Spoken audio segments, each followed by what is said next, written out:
Welcome back to He's a Giant, a pod about all things college football and all things Giants football. I'm your host, Sal, here with my co-host, Monty. What's going on, brother? What's going on, Sal?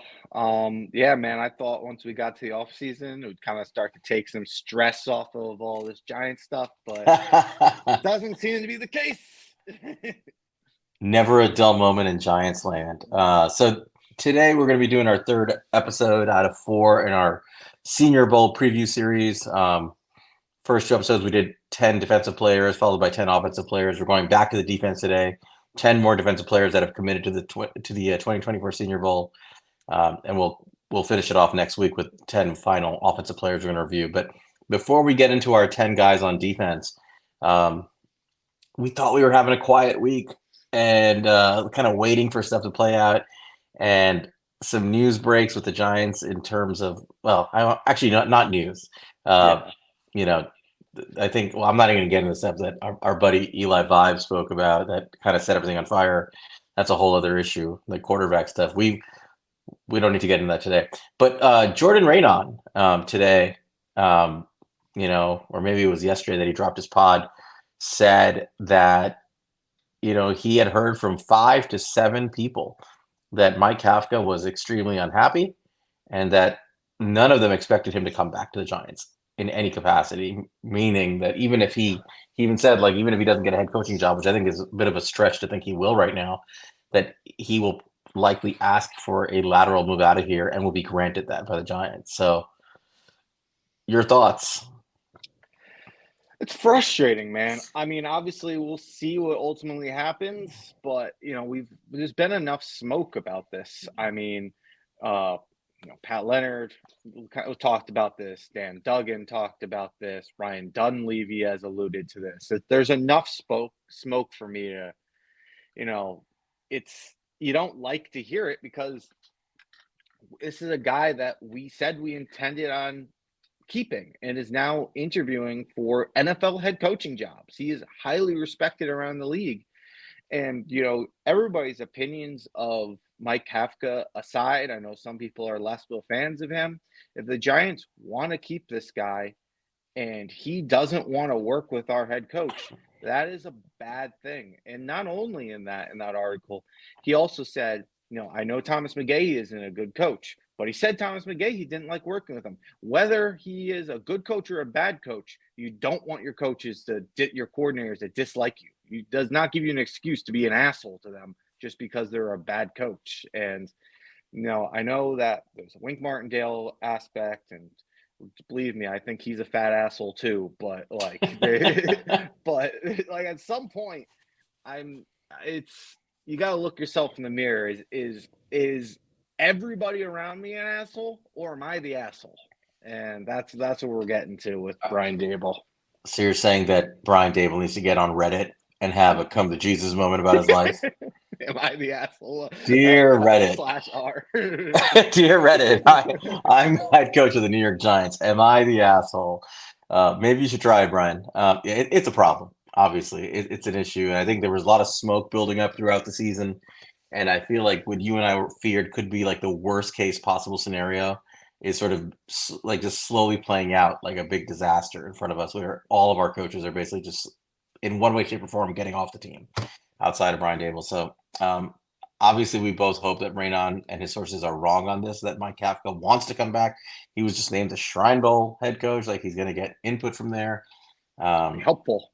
Yeah. But if he, we're not going to know until the head coaching stuff is done, until his opportunities for head coach are either completed because he's been offered a job or he's been told no. We're not going to find out about his desire as an offensive coordinator until that's settled. And my guess is some of these hirings will happen in the next week or so. That's my guess. Mm-hmm. I mean, right now teams are going through their entire, their interview process. There's a whole regulatory process they have to follow in the NFL to make sure they do everything correctly and by the book. It takes some time to do that, but I'm guessing by next week they'll be able to start hiring guys. And we'll find out if Mike Kafka is still on the Giants after that. But that will be some news. We did a whole episode on possible replacements. I'm not going to get into it right now, but just looks like it's going to be something we're going to be talking about soon, unfortunately. Unfortunately. Not a whole lot else going on in Giants world. Just I lose you. I'm here. Yeah, as just the usual daily discussions about quarterback and this and that. We're going to drive ourselves crazy for the next 3-4 months, and we'll see what they do. Um, for those of you who've been following us, we're grateful you've been following us, and we've hopefully provided you with some insight and background information into the scouting of the players coming up, including quarterbacks. We'll be doing more as we get closer to it. But I don't think there's much else to add here on the Giants front, man. Things are going to start rolling out in the next couple of weeks, I think, and we'll have a better idea of what we're looking at from a coaching standpoint. Yep. I hope we keep Mike Kafka, and I hope that we see a 2007 type Tom Coughlin, look in the mirror from Brian Dable. That's all we can hope for at this point in time. He's a Yep. good coach. Can he manage people? Those are two different questions. Yeah, absolutely. All right, man. You want to hop into these players? Yes, sir. Let's get into it. All right. Senior Bowl defensive preview part 2. We're going to start with our first guy. It is Adisa Isaac, edge rusher, Penn State, 6'4", 249 pounds. He's a fifth-year player. He was a 4-star recruit out of Brooklyn, New York, track and field star in high school. Lined up opposite Chop Robinson this year and got a lot of reps while Chop Robinson was hurt. So, Monty, tell me what you like or what you don't like about Adisa Isaac. Adisa Isaac was interesting guy. Like you say, he's a local kid. That's obviously something that, I'm sure the Giants will look into. Maybe will be one of our local workouts that we get. We'll see. But he's a speed to power player, very, very strong player who utilizes his bull rush and pass rush. Unfortunately, it feels like that's a lot of all what he has. He has a good two-hand swipe, but most of the time I see him try to bring that bull rush and see if it works. And if it doesn't work, I don't see much of a counter move to it. That's the bad side. The good side, he is a fantastic run stopper. He is a very strong player who can set an edge and is constantly getting, a face mask to the football and is trying to get a helmet to the ball. And, although he's not the most explosive player, he is a strong physical player who is far from a liability when you see him on the field. I just don't see the highest upside, especially as a pass rusher. What about you, Sal? Yeah, I told you before we started the pod, and I don't mean this in like a negative way, but I see a lot of Jihad Ward in this guy's game, and I think Jihad Ward was either a second or third round pick, so it wasn't like he was some schlub coming out of college. This very good. The good parts were, like you mentioned, like he's versatile. He can line up in 3-point stance, 2-point stance. He has good leverage coming out of a 3-point stance, and he's a strong bull rusher. I can see him fitting in a 4-3 defensive end scheme. I can see him fitting in a 3-4. I think he's versatile. He probably needs to gain weight if he's going to go to a 4-3 type system. But I see some versatility there. He's got a good bull rush, like you mentioned, and I think that's it. There wasn't much there in pass rush, but he's really, really good in run stopping. Like he's very solid. He sets a very firm, strong edge. He's clearly got good technique, and he's well coached there. And I think as a guy who you're using to stop the run, set the edge, and support your defense that way, either as a starting caliber or a number 3 edge, I think that he's a good player. I just think that there's not a lot of explosiveness to his game right now. And I don't know if that's going to come. Well, I'm curious how he tests. But I do think, some of the places that he needs to improve, like getting a little weight, that may actually take away from some of that explosiveness that we're looking for. So I kind of see him transitioning to the NFL as like a run stopping edge.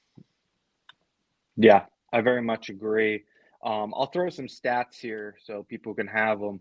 One thing I'll preface before we kind of like give these stats, we're pulling these off of PFF. So when I say these sack numbers, all PFF counts all half sacks, all shared sacks as one. So all of these will be round numbers and they'll be a little higher than what you see on like college football reference or anything like that. But anyway, 9 sacks, 4 hits, 20 hurries, pretty decent production, but that's pretty high sack rate compared to what he got as far as overall pressures there, which that doesn't translate necessarily as well to the NFL. It seems like he might have got lucky with some of those sacks, but he had a pass rush grade of 72.9, a true pass rush set grade of 78.3, pass rush win rate of 13%, which is decent.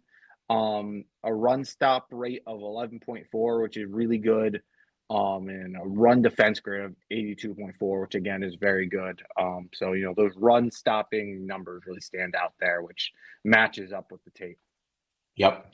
And just to give you perspective, 13% pass rush win rate, that matches with the tape too, because you don't see him winning a lot of reps one-on-one. Yeah. You see him get some sacks on blitzes and stunts and twists. I think that's where he excelled. And really just living off an elite pass rusher on the other side in Chop Robinson. I think when the two of them play together, you could see him benefiting from Chop being on the field, because Chop Robinson had 20% pass rush win rate. So again, I think he's a complementary edge. I don't think he's an edge one. I think he's a good run stopper. Is there more there? I don't know. I'm curious about testing, but I think he's a fundamentally good player. I do think guys like this go on day two. I think he'll go somewhere in the second or third round. All right. You want to go to the next guy?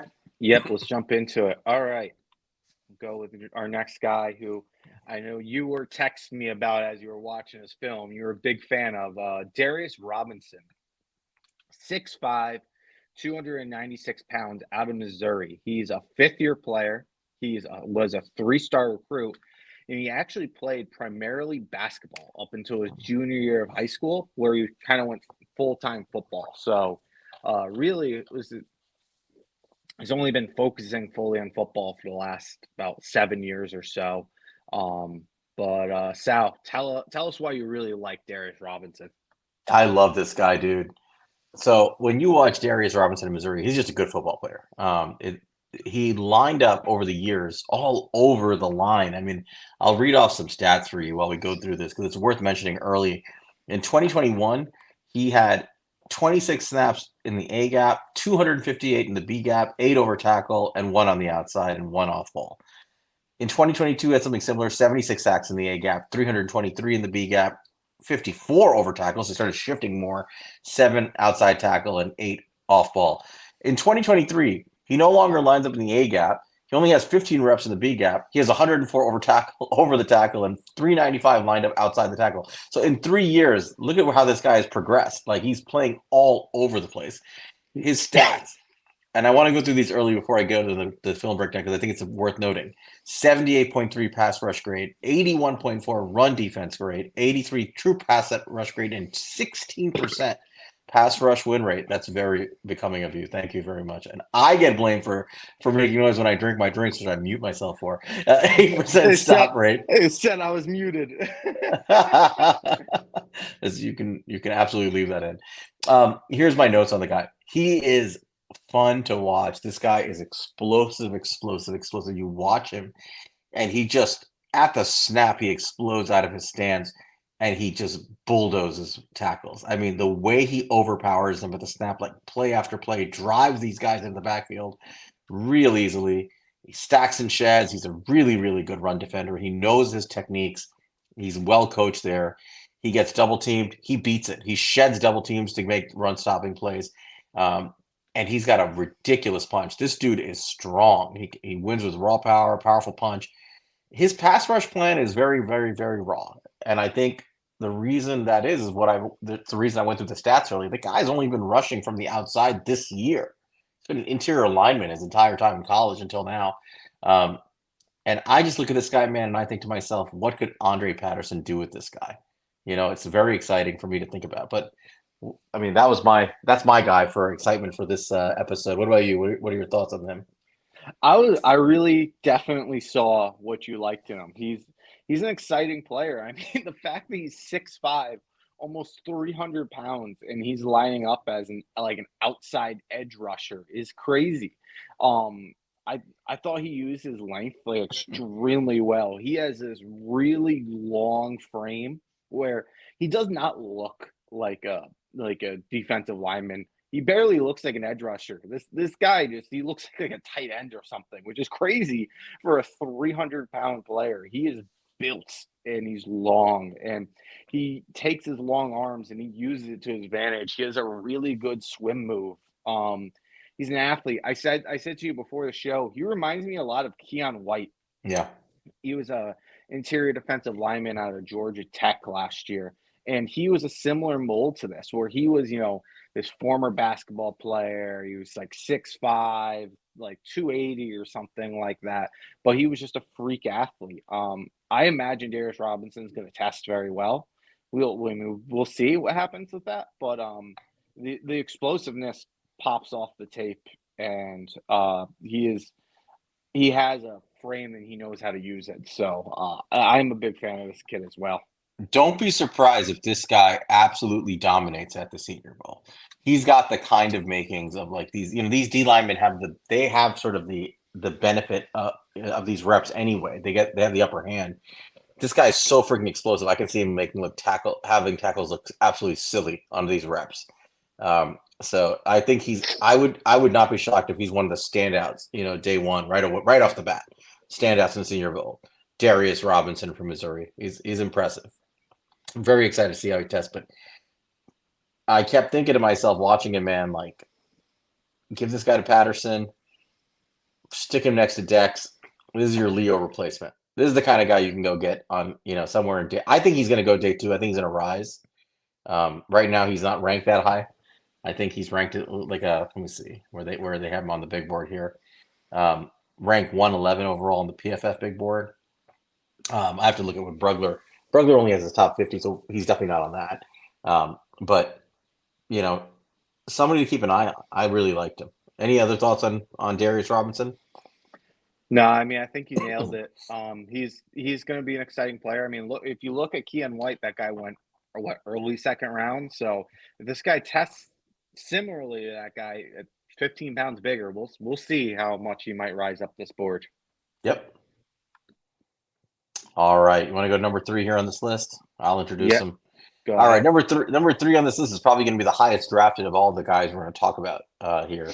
So it's many are familiar with him already. Byron Murphy, defensive line from Texas, 6'1", 308 pounds, third-year player, 4-star recruit. He was second-team All-American this year. Tell me about Byron Murphy, Monty. Yeah, man, I messaged you while I was watching him, and you watched him first. And basically the first 2 plays, I was ready to make my first note on this kid, and I was ready to write explosive and great motor. I went in there already there, explosive first step off the snap with ridiculous motor, and you see that on a down in and down out basis. Every rep. He flies off the ball the second the ball is snapped, and he will keep working the offensive lineman until he can get to the ball or the whistle's blown. He has an incredible motor.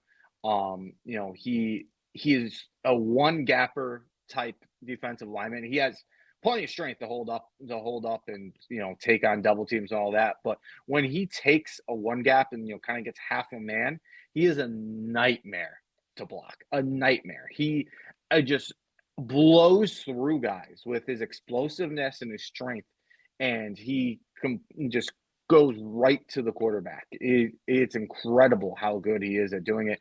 Also, in the run game, he's very good at one gap in the run game. I said he's really active hands. He's always like using his hands to get offensive linemen off him. He's always moving forward. Maybe sometimes he's just holding his ground if he's getting like double teamed, but he always looks like he's trying to move forward. He's not just like content with holding his ground because he has 2 guys on him. He wants to keep getting into the backfield. So I'm a big fan of this kid. I'm going to let you get a little bit into what you liked about him. Yeah, this guy he's a difference maker. I mean, you watch him, and like you mentioned, his game is one gap. Pardon me. If he's so explosive off the snap, like every single rep, his feet are just churning 100 miles an hour the second the ball snaps. He's powering into dudes, and he's already like before he even hits them, he starts twisting his body, gets into the gap, gets skinny real quick, and he's gone. And that's how he generates his production. Just very impressive. You mentioned all the stuff on tape. I don't really have much to add there, other than the fact that he's a little bit on the smaller side, and in the frame area. He's just over 6. What is he, like 6'1" or 6'2" for these guys? But he's just so damn explosive, and he's so good against the run and against the pass. His game definitely is like getting through gaps. But Alabama double teamed him a ton. When you watch that Alabama game, and their line was just every play was double team, double team, double team. And I won't go so far as to say he beat the double teams because he really didn't. I don't think he's quite that kind of player.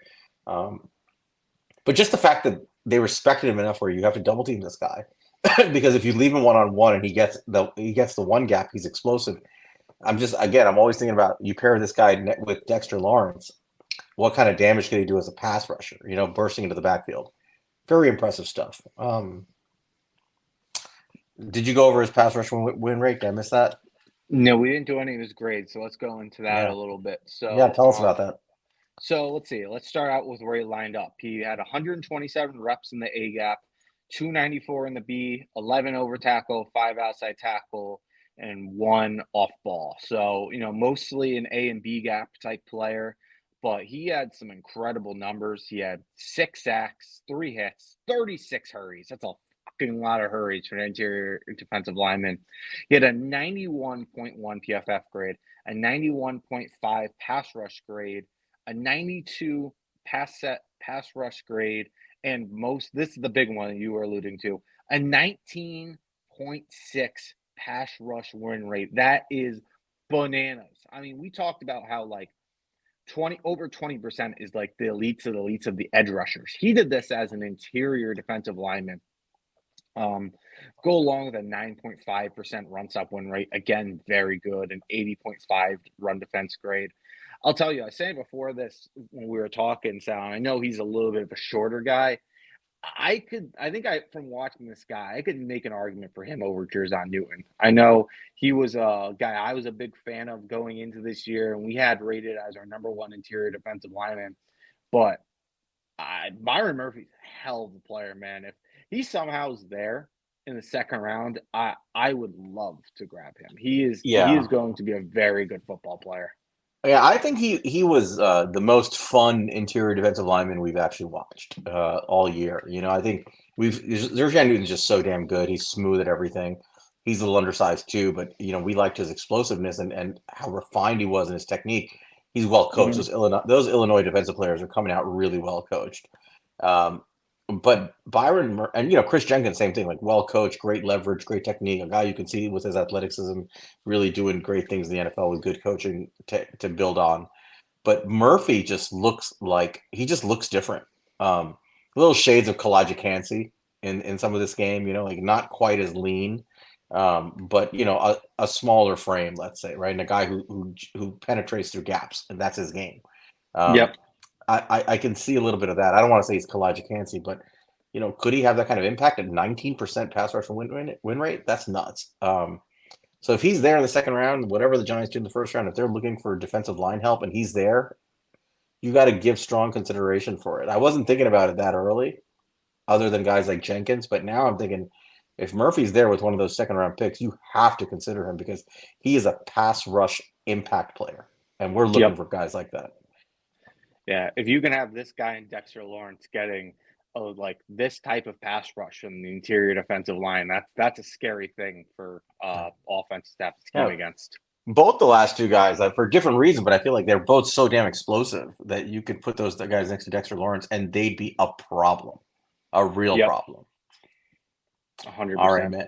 Anything else on on Byron Murphy here? Nope, that's all I got. All right. I was going to call him Mr. Murphy. I don't know why I was saying that. Yeah, it's getting later and later into the night. We've got to start doing these earlier. Maybe I should record this. I get up at like 5:30. You want to get up at 5:30 and record these things? I'm good. No. Yeah, I know. I'll be sleeper than you. Yeah, I'm sure. It's usually when I'm having my coffee and sending Monty threatening texts in the morning because I know he's asleep. Like I DM you. I don't text you. I'll DM you. Anyway, next guy. Why don't you tell us about our next, our what is this? Our fourth player? Yep. Let's go ahead and do it. All right. DeWayne Carter, interior defensive lineman out of Duke, 6'3".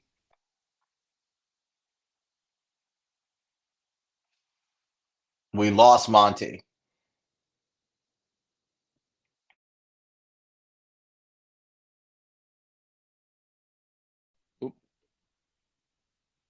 You went away for what happened?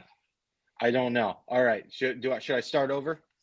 Yeah, just start over. You were giving this height, and then I was awkwardly sitting by myself for our audience. All That's all right. right. Sorry, guys. So I'm playing a road game right now with recording. So DeWayne Carter, defensive lineman out of Duke, 6'3", 305 pounds. He's a fifth-year player, three-star recruit, and a former baseball player. Sal, tell us about DeWayne Carter. All right. So DeWayne Carter is a good player. That's what I would say. He's a good football player. I didn't think there was anything explosive or exciting about DeWayne Carter, and I was kind of expecting a little bit more. I was hoping for more, but this is what he does well. He's again one of these guys who's a high effort player, good strong motor, play to play. He's always giving it his all. He's a big, powerful kid. Plays three tech. He's just like kind of a solid down and down out three tech. He doesn't go forward. He doesn't go backwards. He's one of these guys, these linemen that we see that just you can double team him. You're not pushing it backwards, but he's probably not pushing you forward either. He just stands there and he creates a pile at the line. And those guys are great because they can stop the run, right? They make run lanes really hard to create. They clog up the lanes. I don't see much explosive upside here as a pass rusher, but if you're looking for a guy to just complement your game and just like destroy the run, which is something Marshawn Robinson didn't see very well, by the way. I think he was one of the better run defenders in the NFL, and you never heard his name on TV. You didn't really notice him much during games because Dexter Lawrence is the one flying in the backfield. But Marshawn Robinson was sitting there plugging up gaps, doing a good job in the run game.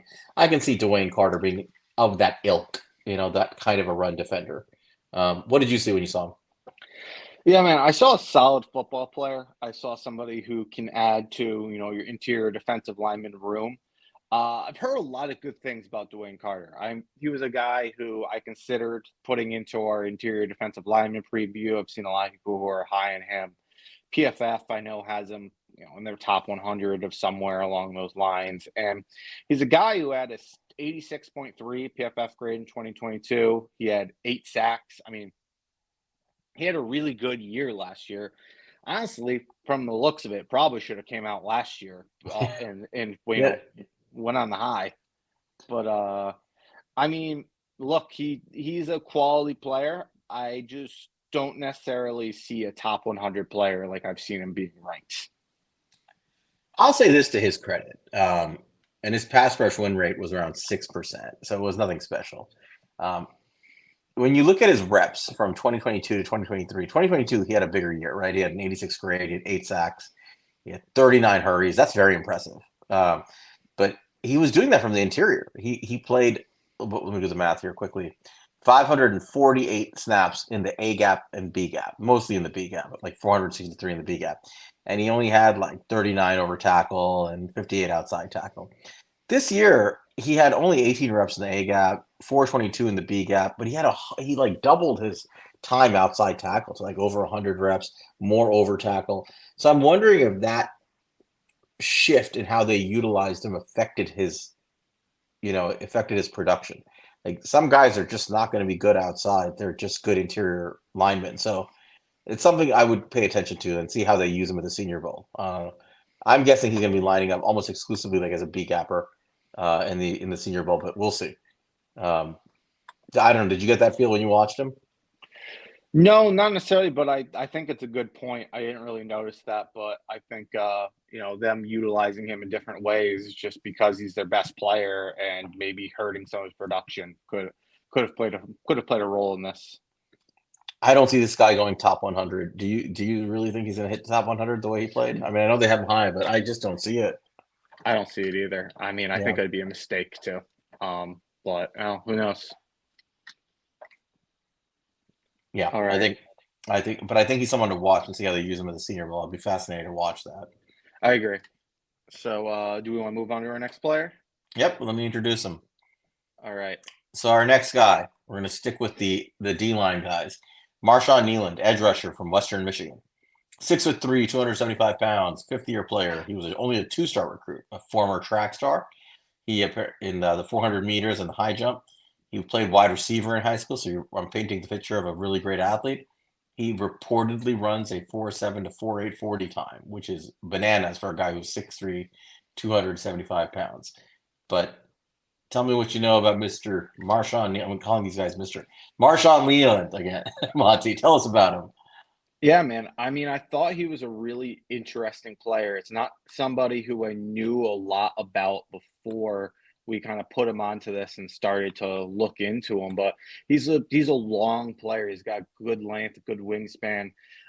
He's a versatile player who, he lined up all over. He lined up interior defensive line. He lined up D end. He lined up linebacker. When I say that, I don't just mean like as an edge rusher. He lined up as an off-ball linebacker. So Mhm. he and they used him as like a blitzer. He kind of was everything for them. He looks like a solid athlete. I didn't see necessarily crazy athleticism, but for a guy that's 275 pounds, I think he showed enough athleticism to like for his size. I don't think you'd expect like crazy twitchiness at 275. I thought he was a decent run stopper, but I felt he was a high motor guy. He seems like a high IQ football player, kind of always knew his assignments. He has a straight arm that he used to kind of as his pass rush, you kind of using that length to his advantage. Um, he needs more pass rush moves. He doesn't have a lot of those at the moment. And he needs to improve just using his hands and using counter moves. That and I just didn't think he had the best bend. But Yeah. with all that said, I did like him. He was a really solid football player. But what did you think about Marshawn Kneeland? Yeah, I just think same thing. I think he's a good football player. I'm trying to see where he lines up. We talk about this for I think we and I see that this guy potentially lining up as a 4-3 defensive end, ideally with his size and his frame, and his power. And I think there's a role for him where if he lines up like that, and he's not really a guy who you're expecting to bend, I don't think he has that kind of flexibility. But if you're just saying to him, hey man, like you're strong as an ox, you have a strong straight arm, just bull rush, and drive tackles backwards and collapse the pocket that way, I think that's a really useful player. And if you look at the data, his grades are really high. Like, Yeah. in fact, they look higher than I thought they would be when I saw his film. I looked at the film first. I went back and looked at the grade. I was like, really? But 17% pass rush win rate is really, really solid. Now he's playing at Western Michigan, so you know you have to kind of take into account some of the competition he played. But still, I mean, those are really solid numbers. And I think on the tape you can see an NFL player. I do think he's a 4-3 D end. I think he probably is going to have to tack on a little bit more weight. Well, not weight, but functional strength to stay there. But he's a good football player. Now, if you're in a 3-4 system, do you want this guy to play your 5 tech? Yeah, I mean, I think he could play in a 4-3. I think he'd be a good 4-3 defensive end. You take away a little bit of his versatility, but I mean, with the right creative defensive coordinator, I think it's a good fit for him. What about in a 3-4? Like assuming the Giants stay with a base 3-4 alignment, do you see him fitting here?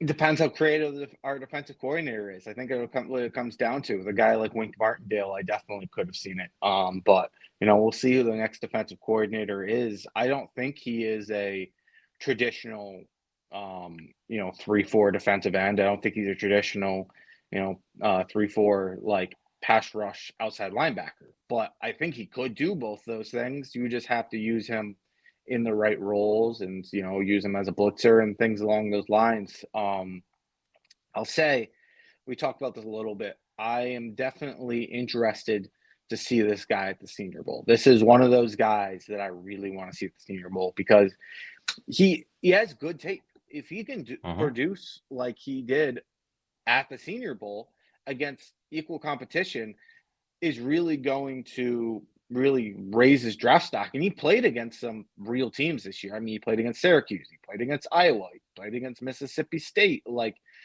a majority of it was not those caliber of teams, but there were some teams that were like, true Power 5 conference football teams. So I don't know, man. We'll see how he does, but he's definitely somebody to keep an eye on. He's got a lot of size, he's got a lot of production.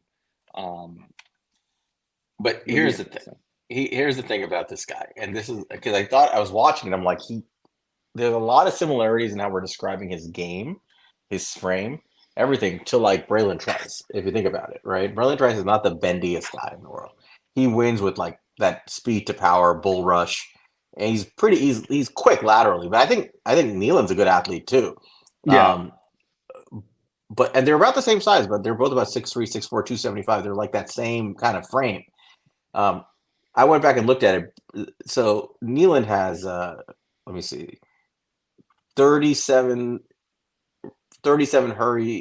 pressures and one batted ball in 10 games. And in the 13 games that Braylon Trice played, he had 77 hurries. Yeah, that's 77 pressures and one incredible. batted ball. So like that, like just to give you guys an idea, like these guys can look the same. They can all like have the same kind of athleticism, and some guys are just way more productive. And and similar profile in many ways to Braylon Trice, but just not as productive. So something, yeah, I agree. So another one to like pay close attention to at the Senior Bowl, see what he can do in those reps, see what he does in the game. Actually, see, this is the kind of guy I might want to see actually how he does in the game and how he produces. So yeah. And one thing I'll say, like, obviously it's great seeing the pressure stats, and they do matter. And how Braylon Trice has gone multiple years as being like one of the nation's leader in pressures is something that we love to see. But the pass rush win rate is really something you want to look at when trying to project these guys. So with a 17.3, it's a good thing. So I don't know. it's like the same as Braylon Trice. Actually, they're both 17%. Yeah. So look, it's interesting. And you might find value here because Braylon Trice is probably going in the first round or at latest like early second. Kneeland might sneak in a day 3. Kirkland's Braylon Trice. I mean, you look for value, right? This is the draft is about like look, we say this all the time, the best GMs and the best organizations find their roster contributors on day 2, day 3. They find these guys. They may not be they find the occasional star, but mainly they just find good football players, right? To rotate like fresh bodies that you can trust to be out there and handle like important downs. This is that kind of guy, right? Maybe he has more upside, but at minimum, I think he's that kind of player. If you can get this guy, and the 4th round pick, that's good value, right? If he falls into the low hundreds, I can see teams scooping him up at that point. I agree with you. Yeah, he's somebody to keep an eye on at Senior Bowl, 100%. So that was Marshawn Kneeland from Western Michigan, a smaller school player, edge rusher. All right, let's go. Who's our next guy? Here we go. Am I introducing him or are you? I think you are. Yep, I am. So JT Bertrand, linebacker out of Notre Dame, 6'1", 233 pounds. He's a 5th-year player, 4-star recruit. He was a 2-time captain for Notre Dame, and he was the Notre Dame Man of the Year. So, high character player. That teams will love that. But, tell us a little bit more about him, Sal. So first of all, shout out to 1T. This is the 1T player review. This is our Notre Dame guy, and I actually asked 1T the other day, like, hey man, there are 2 Notre Dame inside linebackers that are in the Senior Bowl. There's Maris Liufau, if I'm saying that correctly, or Liufau, and then there's JD Bertrand. And I was like, you pick. So he picked Maris Liufau, and and he's like, I like him because he's like a big, strong dude, and he is. And I watched him, and I'm sorry, 1T. I was like, I don't want to review this guy.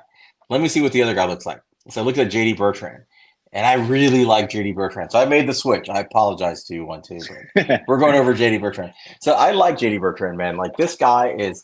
We've talked about this last year. He reminds me of the guy I liked in last year's class. Do you remember the guy from Pitt who went to the Bucks, Servosa Dennis? There's a lot of that in his game, right? A little bit undersized, 6'1", 233, in terms of at least his wingspan and his height.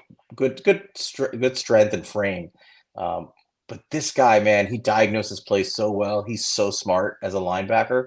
You watch him. He's got his eyes on the ball.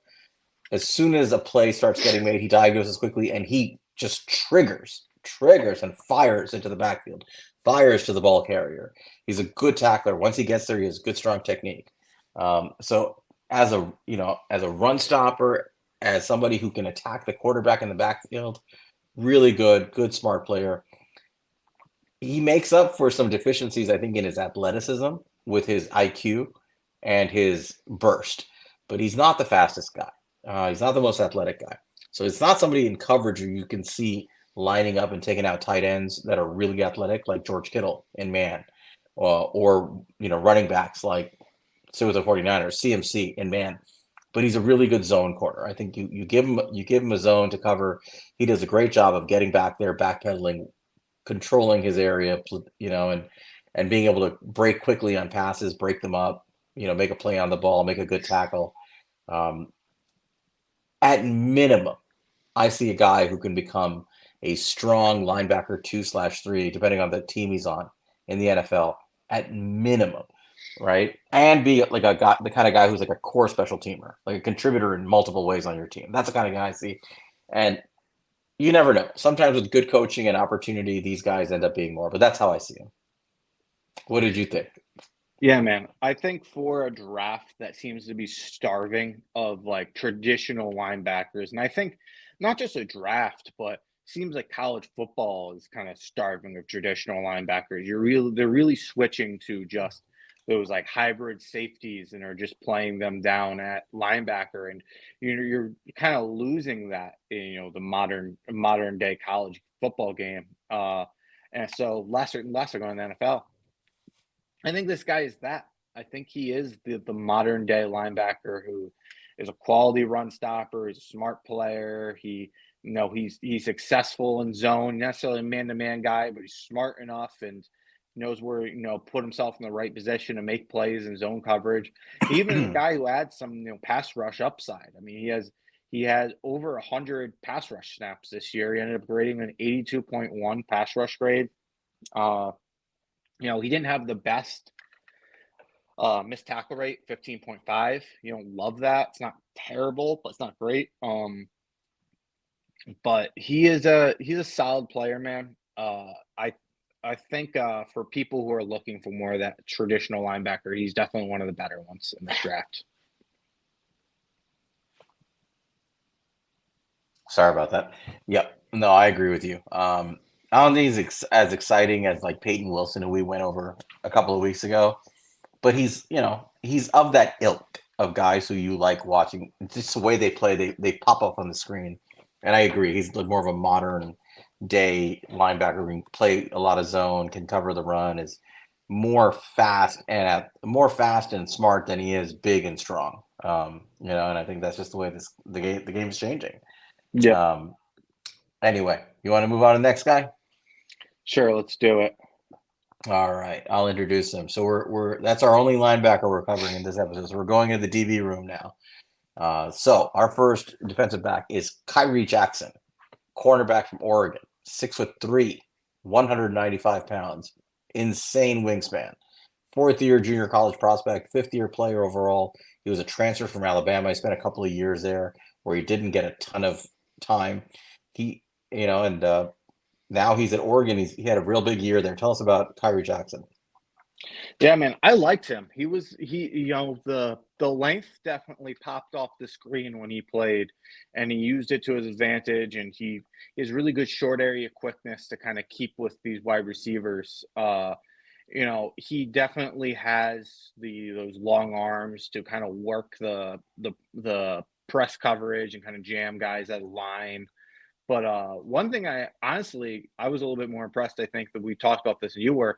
I actually thought he was a guy who could play zone coverage, and I might be where I'd like to see him in the league. With you see a lot of people who come from like that Seattle defense who are looking for those really long corners. You see like Indianapolis Colts with Gus Bradley, for example. They look for those type of guys, and I could see him play that type of role because I feel he's a very instinctual corner. I feel like he passes off coverages really well. But one thing I really like about him is he flies to the ball. Wherever the ball is, and he goes there full speed. Whether he gets there or not. With his kind of light frame, I see him kind of get knocked off a little bit and get taken out of the play, but he's going as hard as he can to make a play, whether he's able to do it or not. And that's the one really kind of knock I'd throw on him is 6'3", 195. He's a thin player, and I know we saw a guy like Emmanuel Forbes come out recently, and yeah, we were both big fans of his. And I don't think the book is written on him yet, though. Yeah, I don't think so either. But I think with him, there was some aspects where his weight showed up on tape, but I felt like in coverage, at least, it never showed up. I feel like with Khyree Jackson, I do see him kind of get bullied with how skinny he is, and that's something that does worry me a little bit. But what do you think about him? Yeah, I liked him a lot, and I liked him more for Wink Martindale, honestly, because I liked it. I know we have a little bit of difference of opinion on how we see him projecting in the NFL. I really like this guy's reps and press, man. I mean, play after play, he has good technique. He was lined up in press. He has a good jam at the line. Even though he's not like super strong, I thought he was good in that way. And then he turns and runs really well. He has good long speed. I don't think he has elite long speed. I don't think this guy's going to blow away the combine at like 4.2, 4.3, but I can see him hitting 4.4, low 4.4s in that territory. Yeah, that's all you need. That's really all you need. And he has the wingspan to make up for the rest, right? Like if you're close enough and you've got the wingspan, you're gonna be able to have an opportunity to knock balls down on the in coverage. And he does that. Like you see him run with guys where he's pretty close and he's so big, he kind of takes it's hard to describe it. I think he makes it hard for the receiver to have a clean throwing lane because of his size. For the quarterback. And when the ball comes his way, he uses his wingspan really well to get a chance to make a play at the ball, which he does very well. He's really good at pass breakups. He's good at getting interceptions to the point where when you watched him, you notice that like opposing offenses just avoided his side. Like it was just too difficult for a lot of their quarterbacks, and they went to the other side. And that's exactly what you want. You want a guy who kind of erases a side because he frustrates quarterbacks. I think he can translate that to the NFL. I think I was a little less impressed in his off coverage than you were. I thought he was a little bit slower, and I thought he was a little bit I thought he was a more instinctive player where like it was snap, run, go, and use your athleticism. I felt like in off coverage, what I didn't like was you could see him thinking, and it slowed him down a tick. And he doesn't have elite long speed, so I thought that hurt him. But I'm curious to see how other teams use him. I do think he has the athletic ability to do anything. I think he can play in zone, in man. I just liked him more in man. But I agree with you. He's a little bit of a light frame, but the guy's young. I think these are the kind of guys, like, I don't think he's going to bulk up a ton, but I can see him putting on like 5 pounds, 10 pounds maybe at the NFL level. I'm not too worried about it. Do you have any other thoughts on Jackson?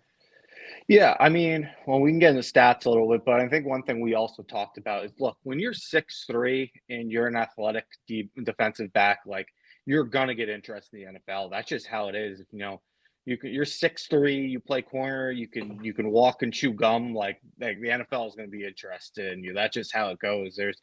They like having length at that position. But I'll say to some of the stats, I mean, this is kind of his first year to really get a chance to play. He was over at Alabama before, and you know how it is there. There's a ton of good players, and he didn't really get a chance to get on the field. But he only allowed a 41.6 passer rating, which is pretty damn impressive. He had 3 interceptions and 9 forced incompletions, so he had a knack for getting his hand on the ball. He only had 2 missed tackles on the year. Overall, he had an 82.5 run defense grade and a 77.4 coverage grade.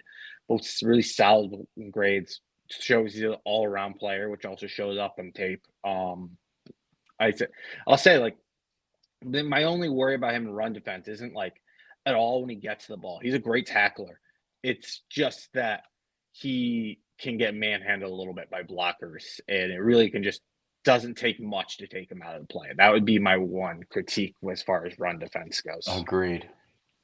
Yeah, he couldn't shed blocks. Like once you saw like some of these pulling guards or whoever getting to him, he was toast. And he couldn't even wide receivers and tight ends. Like I noticed, were able to like just kind of race him. And he comes in so hot that when they put a hit on him, he kind of just gets knocked off really, really far and hard. Because he's just really easy to get knocked out of the play with his weight and how hard he comes in. Yeah, that definitely is, and that's where his weight shows up. But as a cup, you want DBs who can tackle. I think that's important. I think he's a good tackler. Yeah. I just think that like his size is going to get in the way. Sometimes you're going to see this guy get tossed around a little bit, but in coverage, like when you're doing the 80-20 rule, 80% of the time you're really asking him to be good in coverage. I think he's really good. He's Yeah. really good in coverage. And I view him as a guy who can play CB2. I really do. Like, I think you put this guy next to Deontay Banks, I can totally see it working. Where he's strong enough and he's fast enough on the outside where he takes over the CB2 spot and Banks does his thing as CB1. Good football player. I'd be thrilled to get him. I think he right now he projects as like a day 3 guy. But like you said, man, these 6'3" with that crazy, he's gonna have a nutso wingspan. He's probably gonna test reasonably well. He has good tape. These guys, they climb up the boards. They climb. Yeah. They go second round, right? Third round. Wouldn't be shocked if he's taken like middle of day 2. Yeah, I mean, it could be like a Juju Brents type guy for this That's year. exactly the comp I was thinking. Like, he was bigger. I think he was kind of a stronger player, Yeah, right? 215 or something like right. that. Right. But like, how about like Corey Trice? Remember him who went to Pittsburgh? Mm-hmm. The kid from Purdue. Like, it was Yeah. the same thing. Like a big, tall guy with a big wingspan. He went late, though. He went late, and I think He had that a he lot didn't of have hype, to. though. He had a lot of hype. He didn't have the tape. No, This he guy didn't. has the tape. You know. So, but I think that prototype of coverage type DB, I really liked him. So I'm curious to see where he lands. Would the Giants consider him with that second round pick or that third round pick of theirs? I think they would. I think they would strongly consider this guy. Yeah. Yeah. One. Just looking here real quick, I'm interested in one. If we can get the tape on that Colorado game, I'd be interested to see because I know Shador was in hell in that game. So, no, we have the Colorado tape, don't we? I do. Yeah, we do. I just don't think the Khyree Jackson breakdown of it. Maybe we do. I don't know, but I thought I saw it. okay. Yeah, I'll yeah. have to go check that one out because I didn't watch that. Oh, one. he was dominant against Colorado, like absolutely lockdown. You know, Yeah. so he was phenomenal in that game. So again, like against a really good quarterback, and he was on he was on their best receivers. Yeah. He was on Travis Hunter. Yeah, he was on Travis Hunter a lot. So, this guy, he's legit. I think you should be looking out, Giant fans. Look out for Khyree Jackson from Oregon. I think someone to pay attention to. Definitely a possible Giants target. Definitely. All right, next guy. Why don't you introduce our next dude, local kid? All right. Yep, local kid was actually my guy, I believe, when we did our cornerback breakdown. Max Melton, cornerback out of Rutgers. He's 6 foot, 190 pounds. He's a 4th-year player. He was a 3-star recruit. He's the brother of NFL wide receiver for the Packers, Bo Melton. He scored a touchdown recently in one of their recent games. And he is a New Jersey native. Tell us about Max Melton. I like Max Melton. I don't think there's anything spectacular about Max Melton games. Let me start there. But all around, I see good football player in every single way. Like a guy that just sticks on your team for years and years, just being a good player. So here's what he does well. He is a fierce competitor, like play to play. Like he's aggressive. He's got a hot motor.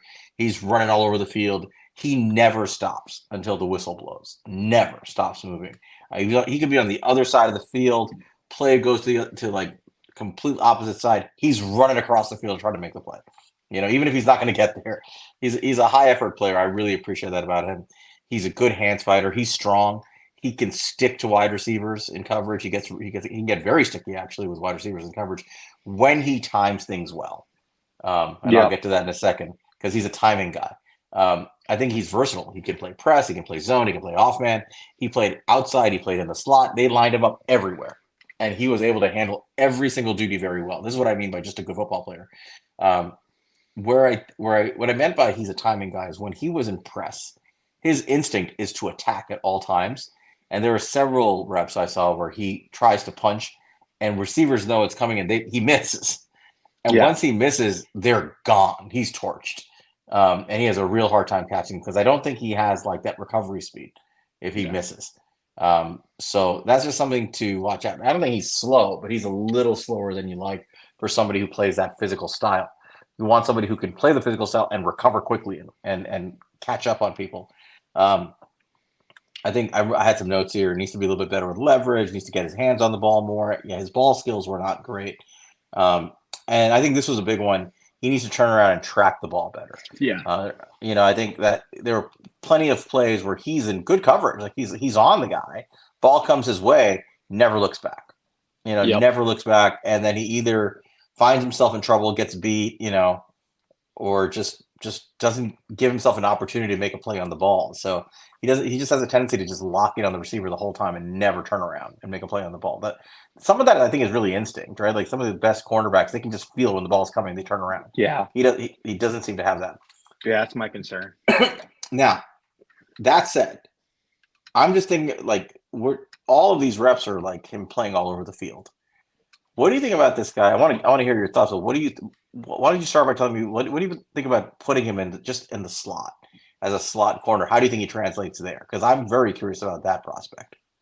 Yeah, man. I mean, it's an interesting thought, right? Because I don't necessarily think he can hold up as a starting outside cornerback in the league. But he's a good tackler. He's sticky. He's he's an aggressive player.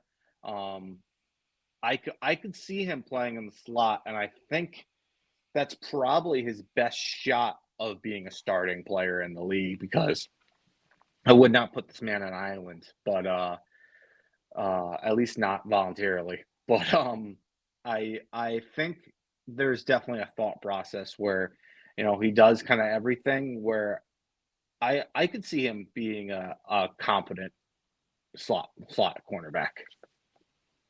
Yeah, I agree. You have any other thoughts on him? Yeah, I mean, my thoughts are similar to yours. What I kind of saw with him was, he's a guy who was a really good hand fighter. He looks like getting to a boxing match sometimes when he was out there with the wide receiver. He was just constantly throwing his hands back on the guy, trying to stuff him at the line of scrimmage when he was playing press coverage. But like you said, one mess up and that over aggressiveness can leave him in the dust. Say he's really sticky. He always was on the guy's hips. He was always in a good position in these guys, unless like it was either a clear mess up or he was always in the right position. And the issue is, like you said, man, I just don't see ball skills from this guy. And I think the worry is is that something you coach, or is that more of an innate ability? Like some of these cornerbacks, think of a guy like James Bradbury when he was here. That guy never turned his head around, but he had eyes in the back of his head. He always knew how to get his hand on the ball even when he wasn't looking. That is not Max Melton. They're constantly throwing the ball at him when it's tight and he's letting it get in. He's not getting his head around. He's not using great leverage so he can be in position to not let that ball get in there. But he's there. He's on it. He just isn't making the play. He's not seeing it coming. Yeah, that's the downside of Max Melton. One thing I will say though, 2 games I watched of Max Melton. I watched him against Michigan and I watched him against Ohio State. And against some really high end NFL players. You see him going against Roman Wilson, who's going to be drafted highly, and JJ McCarthy as his quarterback. And you saw him going against the likes of Marvin Harrison Jr. And he actually played, and I thought he played, he let up those stupid plays where he wasn't looking against Michigan, but he was always positioned. And then with Ohio State, he's going up against some of the best wide receivers in the country, and he looks like he held his own. So I think that ultimately I see Max Melton more as a guy who is just an addition to a DB room, but I think he can be a quality NFL player. That's kind of how I see him. I agree. I don't think this is a guy who's getting drafted early. No.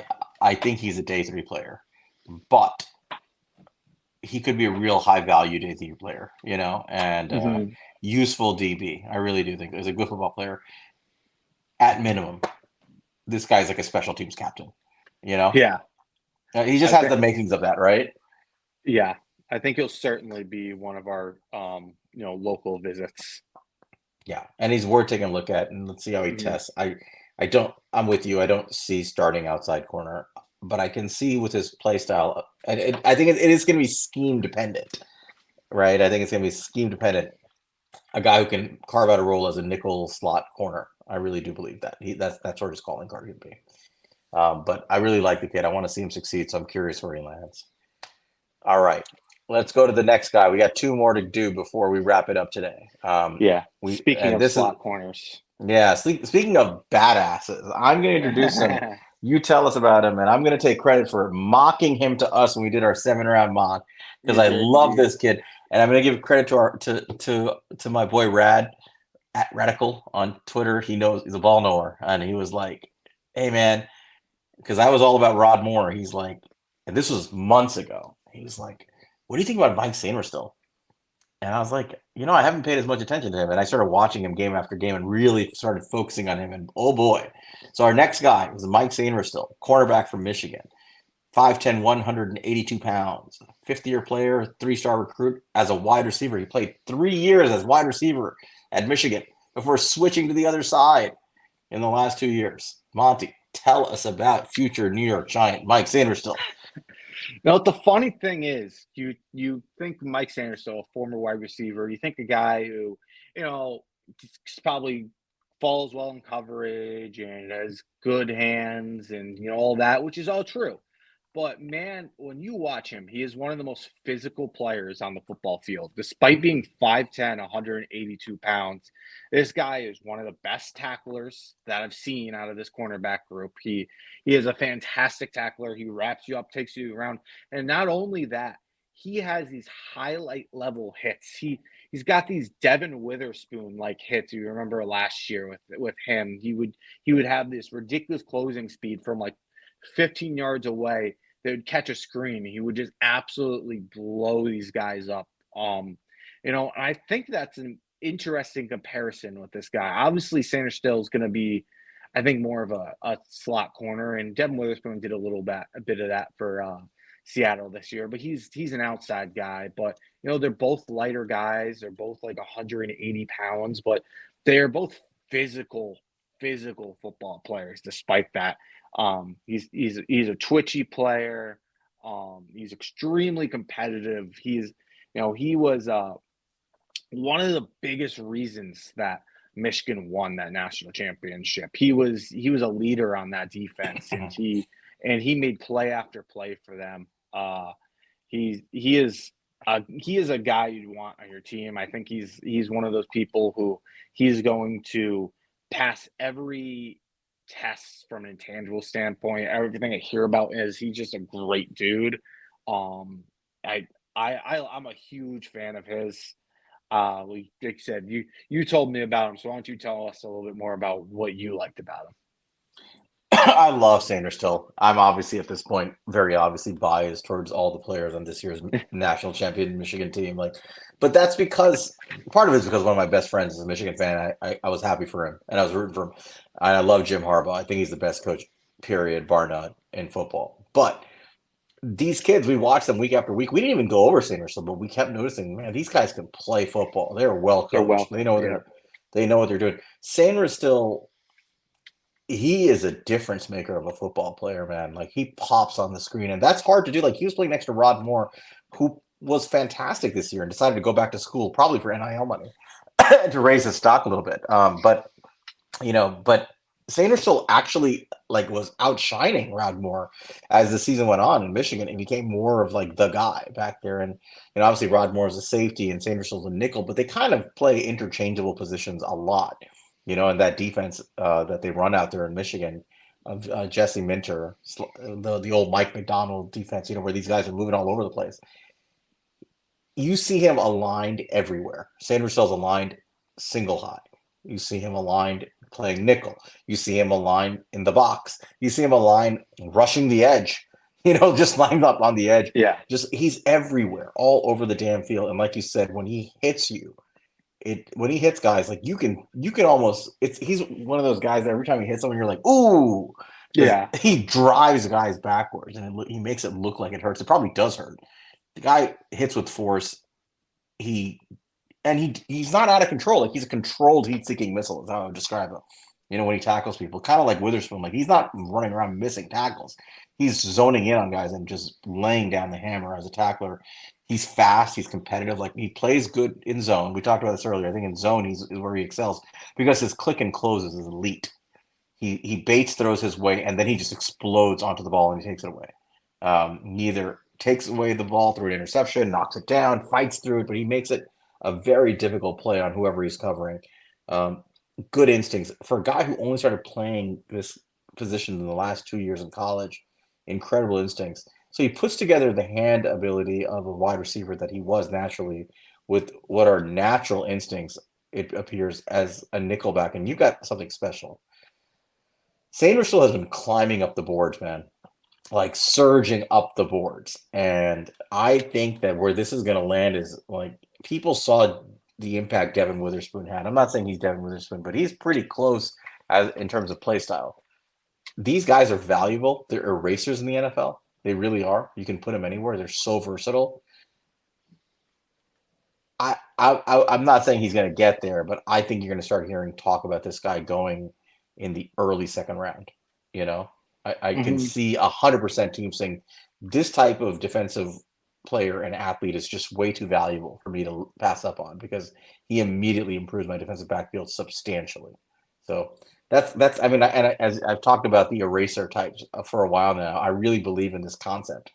That building your defense out nowadays from the defensive backfield forward, with athletes back there and erasers, I think is very important. And these guys are valuable. But, obviously I'm very excited about the kid. I hope the Giants get a shot at him. What else? Do you have any other thoughts on Sainristil?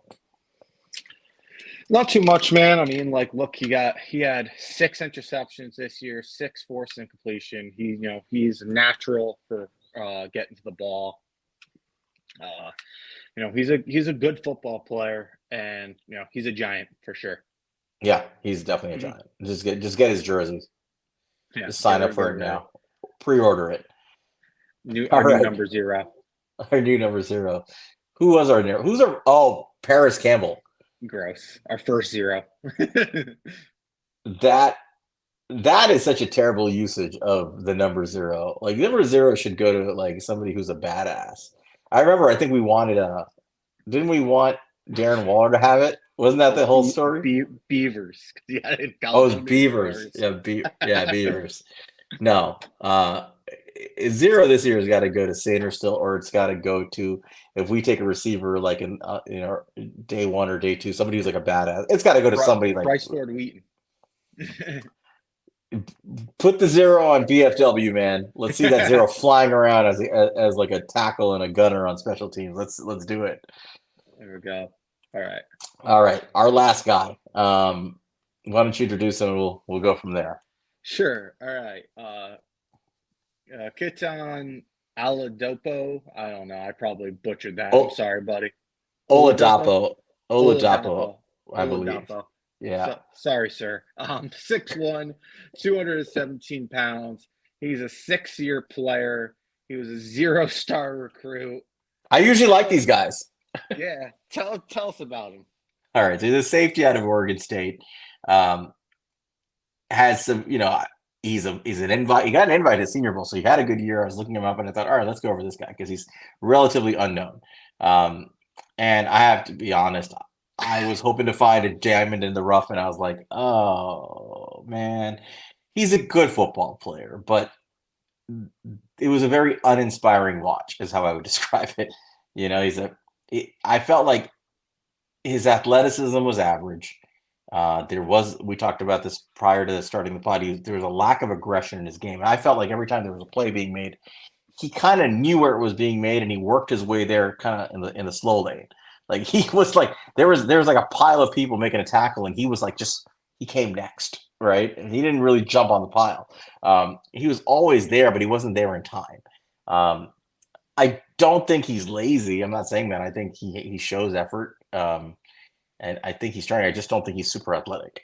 I think he's probably a disciplined player is how I would describe him. I don't think he did anything that stood out to me as being like really stupid, which matters in safeties, right? I mean, you can't play safety and make massive mistakes because you're the last line of defense. Guys like Kalen Bullock, who we talked about, right? Who are playing single high and they screw up all the time and then boom, touchdown, as athletic as they are. So I think he's smart. I think he's disciplined, but I didn't see much more there. What about you? Yeah, man. I mean, I'll say one thing before I get into it. Oh, we have a week to go over 10 people. I didn't watch a ton of games on this guy, but maybe he had the flu. Maybe he got really fucked up the night before.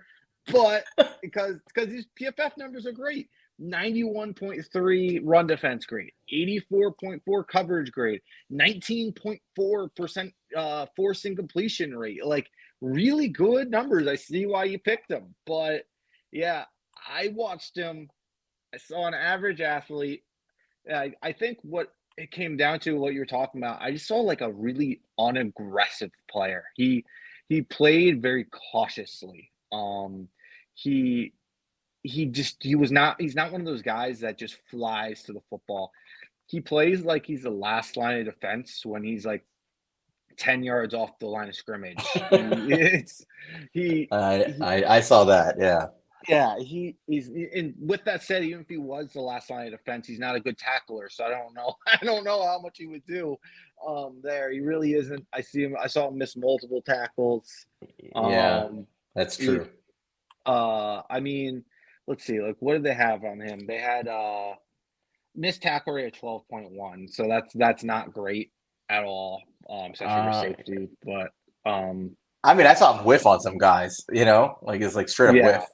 So Yeah, it's that's just the issue. I think how bad some of them looked. I mean, it's not the best rate, but if you watch, it's bad. I said for what I say is an unaggressive player. I said he was a high effort player because I saw a couple times where like the ball gets past him like from somewhere else, and I saw him like chase down the ball carrier and make a tackle. So like there's effort there. He's just not aggressive. There's like that's the difference there. Like it's not that he's not trying. It's that he is so cautious the way he plays, and I don't like it. If you're not gonna be a great football player, then just play like balls to the wall and go out swinging. And he doesn't do that. So yeah. yeah, man. Not somebody I'm excited to watch at the Senior Bowl, but maybe he'll surprise me. Wouldn't be shocked if this guy is a UDFA. Yeah, I Um, mean, PFF had him ranked in like the 200s, despite how well they graded him, right. which I think is saying something. Wow. Usually you don't see UDFAs who go to the Senior Bowl, but unless we're missing something here and he puts on a show, like I just don't see a great athlete playing the position.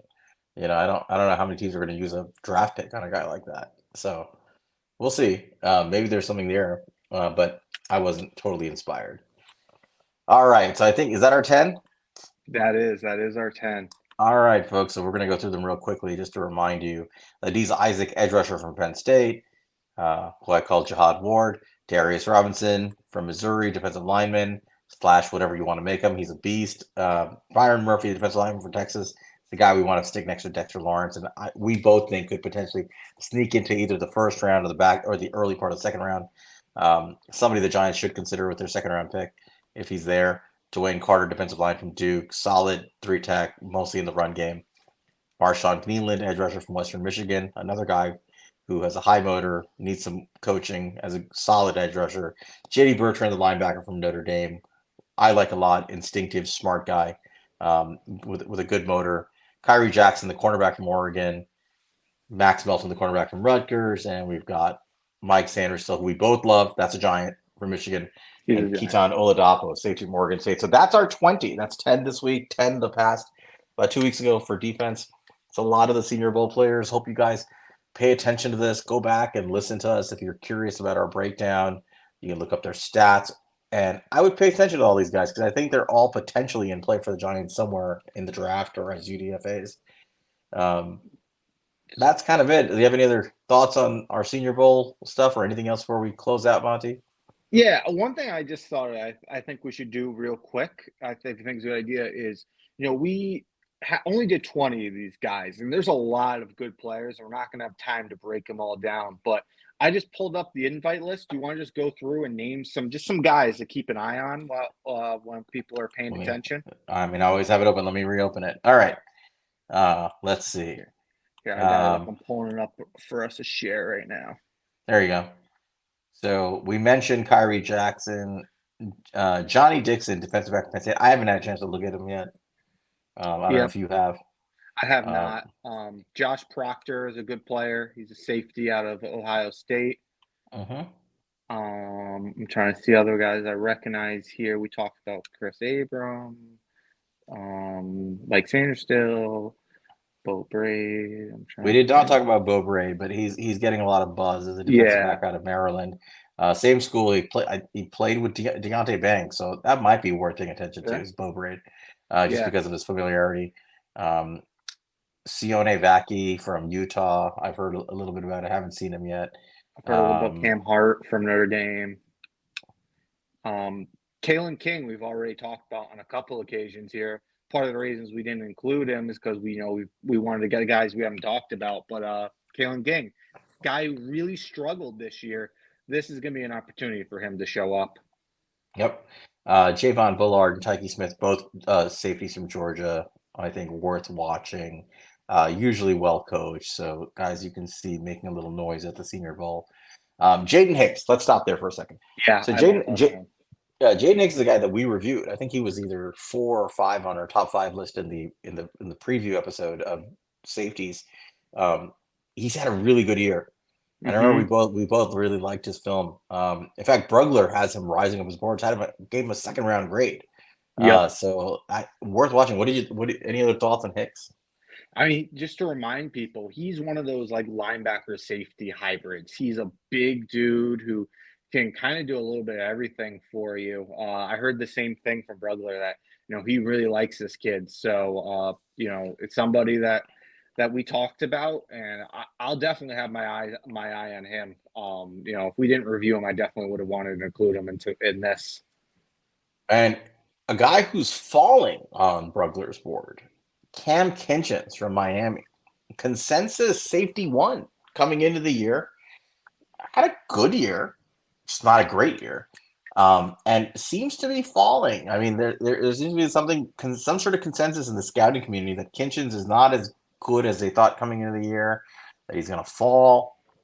It seems like he's fallen out of favor as a first round prospect and surrendered the number one safety spot to Tyler Newman of Big Minnesota. fan of him.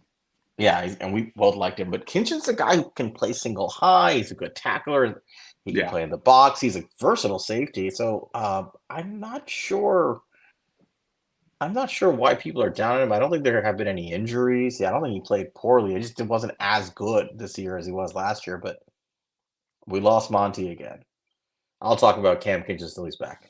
But Cam, there he is. All right, I kept going. Uh, so Cam Kinchens is the guy. Like I really think I'm curious where he lands because if he really falls, we had a first round grade. We thought there was no way the Giants would take this guy because we thought there's no way we'd be taking a safety in the first round. But what if he falls into the middle of the second round?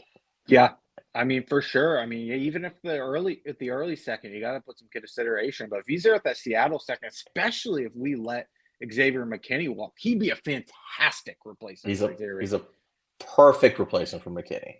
And he's a true single high safety who can kind of do it all. Yeah, So he'd be that's awesome. one. I'm curious what's going to happen, like with the interviews and stuff at the Senior Bowl and the combine with this kid. But like, can't understand for the life of me why he's falling so much, other than he just wasn't as productive this year. But it's not like his athleticism fell off, so it's strange. I'm going to go further down the list here. Josh Newton. Josh Newton is a guy we discussed a couple of times actually. The cornerback out of TCU, Wink Martindale corner. Yep. Wink Martindale corner.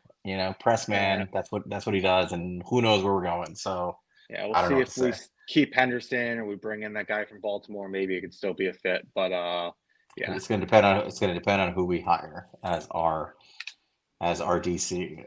Rook Aurora, we already talked about, solid player.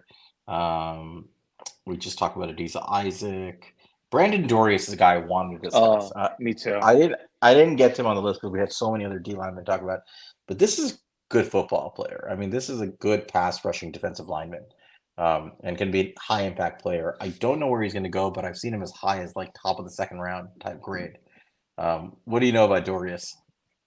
I know that he was a part of a very dominant, Oregon defensive front, and he's a guy that people speak very highly of. I mean, he looked like he was very good when I was watching it. I've watched a good bit of Oregon games, and it seems like he was impacting the game, but I haven't gone back and broke down tape on him. So I'm interested, but he is definitely a guy that seems to be like maybe my gut tells me he's going to be a day 3, but like early, like he's going to be right. Maybe a supplemental 3rd round type guy. I don't know. I don't think so. You don't think so? I think this guy's going day 2. I don't I know. think this guy's. I think he'll sneak into the 2nd round. I'll have to look into him more, but yeah, we'll see. Byron Murphy, DeWayne Carter, who else? We talked about Darius Robinson just now and Kneeland. Where's my guy that I want to talk about? Here he is. Scroll down. Well, Michael Hall Jr. and Keith Randolph are guys to pay attention on the interior D line. Keith Randolph is teammates with Johnny Newton. Yep. Solid run defender. Michael Hall Jr. we talked about as a guy who has a lot of upside as a pass rusher. I believe we took him in our mock draft. Yeah, we did our 7-round because of his upside. And Keith Randolph and Johnny Newton, they kind of like ran the front of that Illinois defense. I know Johnny Newton's the guy there, but they're both huge contributors on that front. Right. Now, let's stop at a guy that's worth talking about here that has been rising like crazy, and it's Braden Fisk, the defensive lineman from Florida State. I think somebody asked us a question, and we gave sleepers. I forgot who it was. It might have been K-Sexy. I think it was. And I gave him Braden. I believe I mentioned Braden Fisk, as the D lineman from Florida State. And he pops on the screen. He's a guy who I think benefited from Jared Verse being there, but he's always in the backfield. His PFF grades are good, not amazing. His pass rush win rate's only about 9%, which is nothing crazy from the interior, but he plays with a ridiculous motor. Braden Fisk is a Senior Bowl legend in the making, like the way he plays football. So I wouldn't be surprised if I heard his name a lot this week. When the game happens, at least. Laiatu Latu, we talked about, superstar. Chris Braswell, we didn't get into in depth, but we mentioned him in the mailbag episode. Yep. Really good pass rushing edge rusher from Alabama. Had a better year than in some ways than Dallas Turner. Someone to watch, probably an early 2nd round guy. He's going to make some noise. Let's go through this. McKinley Jackson, the D lineman from A&M, another high pedigree guy. I don't know where he's going to land, and I think he had a pretty solid year again. But I think he might have his stock may have actually gone down a little bit because other guys rose. I think he's got a day 3-ish grade, 2 to 3. Yep. Man, this list is long. Yeah, man. Let's pick stuff like I'm scrolling through. Do you see anybody else you want to kind of talk about here? We talked about Devondre Sweat, Tommy Eichenberg, Cedric Gray is a linebacker to look out for, I think. North Carolina. Yeah. Did we review Cedric Gray at the beginning of the year? I can't remember. I can't remember either, but I know he was at least in consideration. There's a few guys here that, like, I think Tyron Hopper is a guy who missed, but he was in consideration. These guys were, we felt, I think we need a little bit more traditional guys. So I think some guys like Cedric Gray and Tyron Hopper missed it because they're a little bit kind of safety hybrid types, but they're guys to look out for sure. Anybody else catching your eye? Yeah. So on the offensive side, because I moved on to there, we mentioned some of the guys already on the, that are, guys like Jordan Morgan, Cooper Beebe, who we haven't talked about since we initially had our interior O-line episode, but definitely a strong interior O-lineman in this class as guard. A guy we did discuss, Kingsley Eguakon. We went over him in our mock draft. The offensive tackle from BYU. This is a guy to pay attention to. If we decide to go offensive tackle early in the draft, meaning on day 2 some point, he'll be in that range. I think it's somebody worth noting that this is the kind of tackle that'll be there in that next round of tackles after the initial guys get taken off the board. So Kingsley Suamatala. I'll say we still have our offensive episode, so we can still dive into some of these guys. We'll see who we end up picking out. But yeah. Well, why don't we save that then? We'll save the rest of the offensive guys for that episode. But that's sort of it. I mean, there's a lot of players at the Senior Bowl. There's a ton of them. So if you guys spend the time watching it and getting to know these guys, hopefully the review we're giving you now give you a little more insight into them. There's not a lot going on in Giants land right now. The coaching carousel is the big news, and we'll see how it all lands. But we're getting closer and closer to the end of the NFL season, and draft season being full effect. So I don't have much else to add. Do you have any closing thoughts here before we close this episode out, Monty? No, man, that's all I really have. It's going to be a good Senior Bowl, man. There's a lot of good players. There's a lot of guys we're leaving out of this. So make sure to tune into that and try to pay attention because you're going to learn a lot about some really good football players. Absolutely. As always, thank you guys for watching us and paying attention to our nonsense. Thank you for giving us 5 stars, following us on all our platforms like YouTube, Apple, Spotify.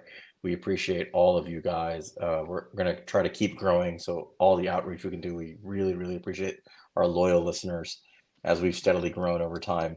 Find us on Twitter /X. I'm Sal at Queens_guy. Monty is at Monte Cristo at MONTECRI5TO, or just send us a message at He's a Giant Pod. That's it. That's an episode. We thank you guys. Go Giants. We'll see you next week. Go Giants.